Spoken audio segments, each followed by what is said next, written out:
আজকে চুনারুঘাট উপজেলার হবিগঞ্জ সদর উপজেলার চুনারুঘাট মাঠে ফুটবল খেলা আছিল।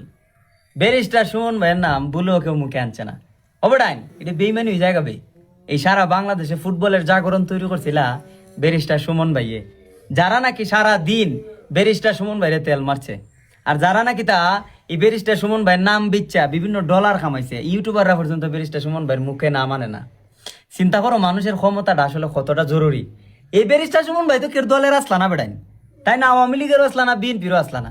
হ্যাঁ, একটা দলের রাজনীতি করছেন আওয়ামী লীগের, কিন্তু দিন শেষে তাই কিন্তু আওয়ামী লীগের বড় বড় নেতার সাথে তাই লড়ছেন এবং তাদের বিরুদ্ধে তাই বড় বড় কথা কইছেন। এই ব্যারিস্টার সুমন ভাই, আচ্ছা তোমরা খোঁচাইন বর্তমানে যারা ক্ষমতাত আছে, এই এনসিপি হো আর তারেক রহমান হো, আচ্ছা স্বয়ং তারেক রহমানেরও কি কোনো ভুল নাই? এমন কোন রাজনীতিবিদ আছে বেটাইন যার কোনো ভুল নাই জীবনে? কিন্তু দুষে গুণে ওই মানুষ এই এনসিপির কত বড় বড় নেতা বেড়ায় জীবনে গড় বাড়ি আসিল না, আজকে টেকা বানাইরা কোটি কোটি টেহার মালিক। আমার কত হয়েছে হবিগঞ্জের ভাষায় আমি কইতাছি, খালি হবিগঞ্জের মানুষের লাগে ই বেমানিটা খাটে না। সোনারুঘাট ফুটবল একাডেমি হয়ে গেছে এখন এটা, আগে আসিল কিতা ব্যারিস্টার সুমন ভাই football academy, barrister Suman football academy. অবড়াইন সুসময়ে যারা ভাষা থাকে এরা বন্ধু না, আর ব্যারিস্টার সুমন ভাই তো একদিন সারা পাইবা, তাইনেরও জানা উচিত যে তাইনের সাথে যেটা আসলো এটা খুব একটা ভালো মানুষ আসতো না। ইটা আসিল তাইনের ফার্ম দিবার লাগে, তাইনের বেচা ডলার কামাইবার লাগে। আজকে দেখা যায় মাইকিং তো করে কি সাফি সাফি না কি জানি নাম, ই বেড়ায় পর্যন্ত ব্যারিস্টার সুমন ভাইয়ের নাম মুখে আনতো ডরায়। ও আল্লাহ রে, যে মানুষটারে সারা বাংলাদেশের মানুষে বালা পায়, আর যেই মানুষটার মুক্তি হোক সারা বাংলাদেশের মানুষে চায়, সোনারুঘাটের মানুষে অন্তত পক্ষে একটা আন্দোলন করতে আমি আজ পর্যন্ত দেখলাম না। এই বেড়াইন সারা বাংলাদেশের শত্রু হইল তবে সোনারুঘাটের লেগে কুস্তা করছে এই সুমনে, এই ব্যারিস্টার সুমনে সোনারুঘাটের লেগে তো কুস্তা করছিল। তোমরা তো বেটান দাবি আছে একটা আন্দোলন করতায়, তোমরাও যে ডরাই গেলাগা।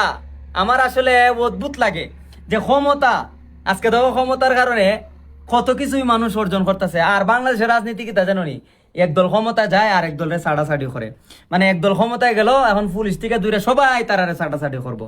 আজকে সুমন ভাই থাকলে আমার মনে হয় যে এই ফুটবলের মাঠের মেঝে লাখ মানুষ হইতো, লাখ মানুষ। অন্তত পক্ষে বাংলাদেশের ফুটবলটা বাঁচানির লাগে হইলো তো ব্যারিস্টার সুমন ভাইয়ের মুক্তি হওয়া উচিত।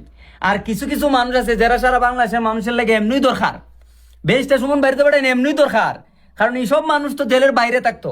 আজকে সে জেলের বাইরে থাকলে আমি বিশ্বাস করি বিএনপিরও গাইল দিত না, এনসিপিরও গাইল দিত না, সে দল মত নির্বিশেষে দেশের পক্ষে কাজ করবো। অবরাইন এইসব মানুষের মুক্তি দেওয়া উচিত। আর ব্যারিস্টার সুমন ভাইয়ের মতো মানুষ যদি দেশের বাইরে এই জেলের মধ্যে বন্দি থাকে, দেশের ক্ষতি তো, দেশের ক্ষতি। যারা ক্ষমতায় আছে একটু ভাইবা দেখো যে দেশের ক্ষতি, এই সমস্ত মানুষ যদি জেলে থাকে, তোমরা বিশ্বাস করো সারা বাংলাদেশের মানুষ যারা রাজনীতি করতেছে, যারা ক্ষমতায়, এরাও মনে মনে চায় ব্যারিস্টার সুমন ভাইয়ের মুক্তি হোক। আইবি রহমানের মতো ব্যক্তি যদি মুক্তি হয়, তাহলে ব্যারিস্টার সুমন ভাই মুক্তি হইতো না কেরে? প্রত্যেকটা মানুষ হচ্ছে একটা না একটা দলের সাথে জড়িত। বাংলাদেশের 70% মানুষ রাজনীতির সাথে জড়িত, তো সবাই মিল্লামিশা চলতিব। আর ব্যারিস্টার সুমন ভাইয়ের মুক্তি আমি চাই, আপনারা যদি চান আমি মনে করি যে আপনারা এই ভিডিওটা শেয়ার করবেন। আর বেইমানি করা ঠিক না রে বেটাই, আল্লাহ ব্যারিস্টার সুমন ভাইয়ের সাথে বেইমানি জিতেছি গা। আজকে 2টা বছর ধরে বেটা জেল। একটা বার চিন্তা করে দেখো যে এই বেটা যদি আজকে বাইরে থাকতো, বাংলাদেশের ফুটবল এবং সোনারুঘাটের আজকে কতটা উন্নয়ন হইতো। তোমরা সোনারুঘাটের মানুষ অন্তত পক্ষে একটা আন্দোলন করে বেড়াই।